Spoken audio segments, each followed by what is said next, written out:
You are watching the press preview, a first look at what's on the front pages as they arrive. In the next half hour, we'll mark Press Freedom Day by seeing what's making the headlines with Executive Director of the Rory Peck Trust, John Williams, and journalist and President of Murray Edwards College at Cambridge University, Dorothy Byrne. So let's see what's on some of those front pages for you now. Well, The Observer is discussing the impact of women on Reform's successes in the recent local elections. The Mail leads with an exclusive on the latest claims by Prince Harry, who said in an interview that his father, the King, won't speak to him and that he's been the victim of an establishment stitch-up. That story also on the front of The People. They say Harry's bombshell interview will cause more issues with his father, the King. On the front of The Telegraph, claims by Donald Trump's tariff czar that Britain is at risk of becoming a compliant servant of communist China. The Sunday Times leads with the local elections, saying Reform UK wants to re-moralise and re-educate young people, as well as declare a national emergency on illegal immigration. On the front of The Express, claims that farmers are facing a mental health crisis amid planned inheritance tax reforms. Prime Minister Sir Keir Starmer has given everyone the call-up to join VE Day celebrations across the nation tomorrow and honour the lion-hearted generation that defeated Nazi evil. That's on the front of The Mirror.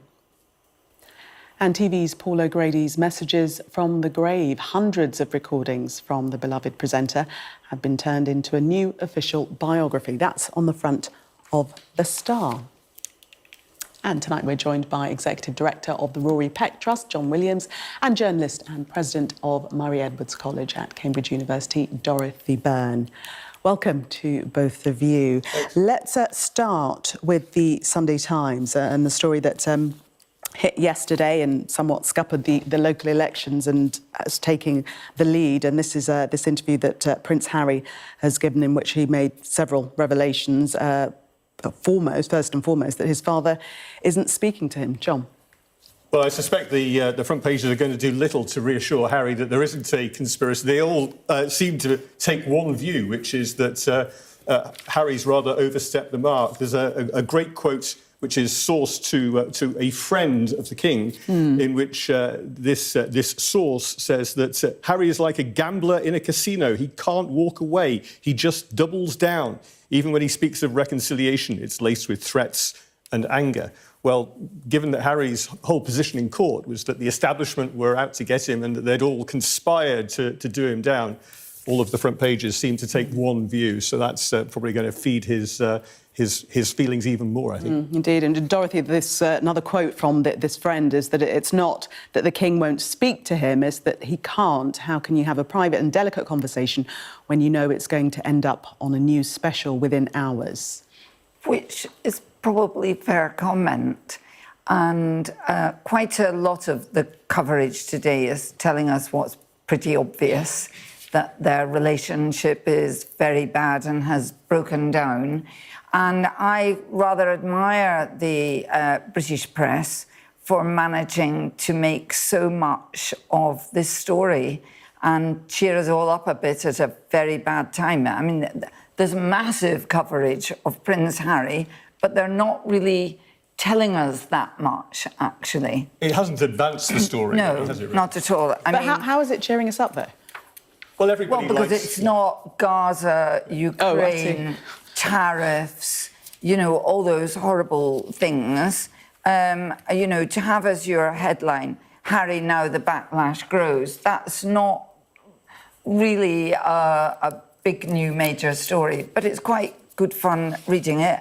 And I would congratulate the Mail as well for managing to get a little dig in at the BBC too, for the fact that the interview failed to challenge him enough. But considering what's going on in the world, there is an awful lot of coverage of this story in the papers tomorrow.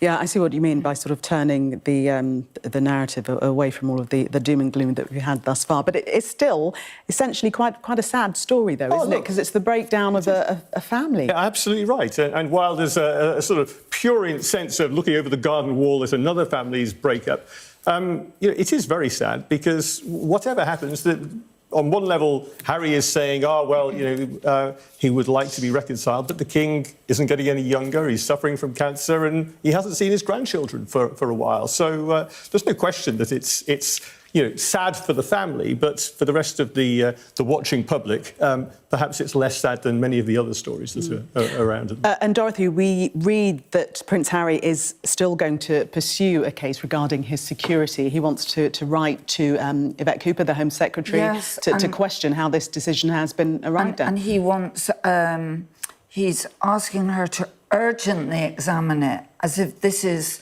one of the most important matters of state happening in the country today. But I do sympathise with both of them as well. Although I think there is too much coverage of royal stories in the UK press, you cannot help but feel sorry for them and wish they could just get on better with each other. John, do you think that the public has any sympathy for Harry at this stage, or do they think that he's coming across as rather entitled? According to the Mail on Sunday, no. They say that 2/3 of people in Britain think that the Sussexes should be stripped of their HRH title. Well, actually, I thought in all effect they've already been stripped of their title because they're not entitled to use them. But I'm afraid she used it very recently. Right. So perhaps there is a point there to saying if they were actually stripped of it, they could never use it. But to answer your question, I think the Brits have decided who they're siding with, and they're siding with the King. And from what we read, the King is quite exasperated, if we believe the quotes from the so-called friends. No names are mentioned in the articles. Let's move to the Observer. And lovely photo, summer photo out. The headline, Blooming Reform. And they're suggesting it's the women what won it for them. Well, the Observer is the world's oldest continually published Sunday newspaper. And there's not a lot of news on the front page of the Observer, would be my observation. It's the second week of the New Look Observer under its new management of Tortoise and the James Harding, the former editor of The Times, the director of news for the BBC. It's obviously designed to be a longer read, I suspect, over the course of the week, rather than just demolishing it on Sunday. But it's a news magazine as opposed to a newspaper, I think, judging by its front page today. And I'm not sure why I would pay £4.50 or no, £4.20 to read any of these stories. Nigel Slater's Kitchen Diary, that's nice. Florence Pugh is a marvel.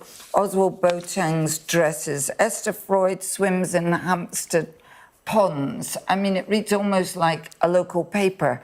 The one thing I would say is that normally our newspapers in this country have pictures of incredibly glamorous women on the front and often semi-naked women on the front. And I rather like the fact that this is an enormous picture of perfectly normal-looking women who you might meet sitting on the top of the bus on your way to Archway. And it's a brave decision to think that they will lure lots of readers into paying £4.20. There is a serious point behind it, though, actually, which is the demographics of where Reform's votes came from on Thursday, and making the point that actually the women who were voting on Thursday broke disproportionately for Reform as opposed to the men. So that's quite interesting. Yes, because they were criticised for not appealing to women at all, weren't they? So the fact that they're suggesting their success is because of women is... it's taken the news story in a different direction. And the criticism has been of Nigel Farage that he's down the pub, blokey, pint of beer, or likes a glass of claret, but whichever. It's sort of the blokey impression of UKIP, and that seems to have... certainly been put to bed by the figures on Thursday. Sticking with Reform UK, taking us to the Sunday Times, and interesting lines from their party chairman, Zia Youssef, who's sketching out, the first 100 days of power. They'll be more transformational even than Margaret Thatcher, but he has ruled out a pact with the Conservative Party. Well, I think some of these points are very interesting. I'm not quite sure what it means to remoralise young people and how you do that, but that's interesting. And the normal attack on being woke, and they're going to erect statues of great British figures across the country. So maybe we should all be sending our ideas along. I can't help but feel that that will be rather an expensive thing to do. But it's giving a flavour of how they are trying to come up with very appealing different sorts of policies at a time when Labour and the Conservatives don't seem to be saying new things to people which voters are finding appealing. Buried away in the story here is another interesting line. We've just talked about how women broke disproportionately for reform, and the Sunday Times reports that Keir Starmer could use a reshuffle to fire Lisa Nandy. Well, that story was reported a few weeks ago, and all the time it seems that actually the people who are talked about in terms of reshuffles are female cabinet ministers, and you'd have to suspect there's a bit of a sort of whiff of misogyny around some of this, whether it's around who's doing the briefing or who's doing the reporting. And actually, you can see from the front page of The Observer that actually the women sort of, have got views and they broke for reform, and that's not going to lure them back, I don't think. Yes. Who are you accusing of misogyny? The Labour Party, so Keir Starmer? Or? Well, it's never men who are briefed about in terms of reshuffles. It's always, Lisa always Nandy. women, and it's often Lisa Nandy. But, I mean, it's not just true of the Labour Party now. No. It's true generally that women get briefed against much more than men. And it's actually not very appealing for women voters to see this constant attack on women. Interesting. John and Dorothy, thank you very much for the moment. We're going to take a break. Coming up, Trump's tariff czar accuses Britain of being a servant to China. We'll discuss that and all the other headlines after the break.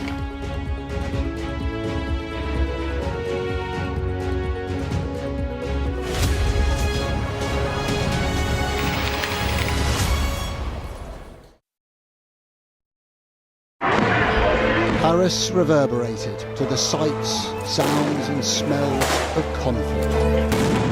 There's a focal point to all this anger, and that is Emmanuel Macron. I'm Adam Parsons, Sky's Europe correspondent based here in Brussels. There are dozens of people desperately clambering to get onto that boat. It is a chaotic scene, but it's being watched by dozens of French police officers on the beach. I've reported on migration across Europe, close up on the ground, understanding that sense of desperation and meeting the criminal gangs behind it. This old fishing boat set off from the Libyan port of Tobruk.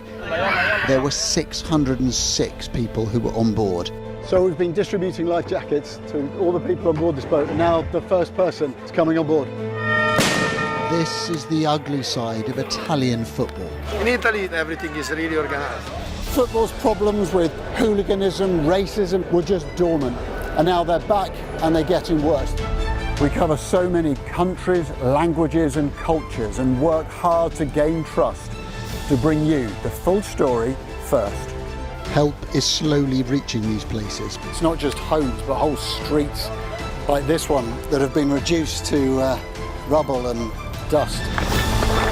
This is a picture of destruction.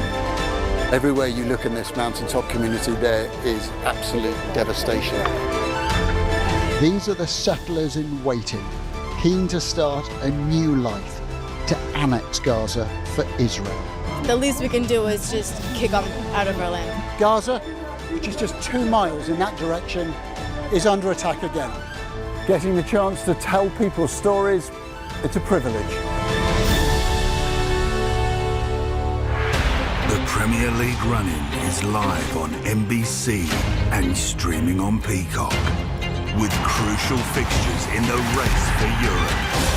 Saturday, Arsenal look to finish strong against Bournemouth. Expect the unexpected. Sunday, exclusively on Peacock, Champions League hopefuls Chelsea take on the Premier League champions Liverpool. This is the Premier League run-in, live on NBC and Peacock. We've got your Sunday mornings covered. From the front page and the sounds of the streets to the voices of the people who make the major calls and big picture politics beyond Westminster. We'll put you at the heart of our story. I'm ready. Are you? Join me, Trevor Phillips, Sunday mornings on Sky News. A show of military might and menace.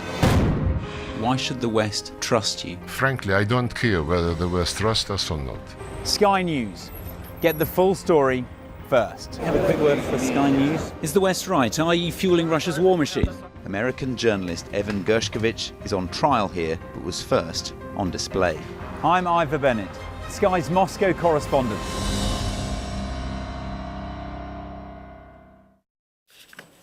Welcome back. You are watching the press preview, still with me, John Williams and Dorothy Byrne. Let us take a look at the Sunday Telegraph front page. And this accusation from the US economic advisor, Peter Navarro, that Britain is a servant of communist China, and goes on to sort of make several, not threats, but kind of warnings, I'd say, John. Well, not even just a servant. He says, let's face it, the UK has been an all-too-compliant servant of the Chinese Communist Party because of the string-laden gifts that China gives as a way of spreading its soft power. Well, that's probably come as a bit of a surprise to many people. There was a reset not so long ago after the David Cameron years when China was out in the cold and we stopped them from taking part in the infrastructure for Britain's 5G telephone network. And while there's been a bit of a reset under Labour, I think to describe them as compliant servants of the Chinese Communist Party is certainly going some. Well, it's pretty insulting. I mean, and Navarro is a highly influential advisor. He is, of course, the man who wrote a book, Death by China, so I think we know what he thinks of China. And he is clearly here trying to influence the UK and the EU in their dealings with China, and is warning both of them because he wants them to put America first. Yeah. But it does seem extraordinary that another country is telling us how we should be doing our trade deals with a third country. I mean, the quote here, he says, if the Chinese vampire can't suck the American blood, it's going to suck the UK blood and the EU blood. This is a very dangerous time for the world economics. That's a lot of blood for anybody. But we shall see. I suspect he doesn't shop at Alibaba or get any of his stuff from China. We'll see. Yeah, it's not his favourite website, I hear. To the Sunday Telegraphs again, also on the front page, and this is the news that the BBC's to appoint an independent figure to investigate its Arabic channel. This is over repeated allegations of anti-Semitism exposed by the Telegraph, they claim. So it's quite an interesting story, this, because actually Samir Shah, the chair of the BBC, announced there was going to be an independent inquiry into the corporation's coverage when he appeared before the Culture, Media and Sports Select Committee back in March. So on one level, this isn't new, but it's World Press Freedom Day, and so it's welcome that it's on the front page. But it is just worth reflecting, I think, that 176 journalists have been killed since October the 8th in 2023. And all of the 124 journalists who were killed last year around the world, 70% of them were in Gaza. And that's, however the BBC is accused of reporting it, those figures in themselves, on this day in particular, bear repeating, I think. Yeah, I think it would really shock people to realise that this is the highest ever number of journalists recorded as having been killed, and it's more journalists than were killed in the Second World War, the Vietnam War, the Korean War, the war in Afghanistan, Iraq. Iraq, all put together, and strong evidence that a number of them, it was targeted killings. So I think on World Press Freedom Day, that is the story about journalists in Gaza that we should really be thinking about. And yet another attack on BBC coverage is not the priority for us all to be thinking about. That is an astounding figure, those stats that you quote, and people perhaps just don't realise just the danger that journalists are in to bring the story. Well, let's remember that it has been the Palestinian journalists in Gaza who have been the world's eyes and ears, because actually, people like Alex Crawford and others haven't been able to get into Gaza, so we have been wholly reliant on them, and it's only because of their courage and their dedication over the last 18 months that we've actually known what's going on. John and Dorothy, thank you so much. See you in the 11 o'clock hour.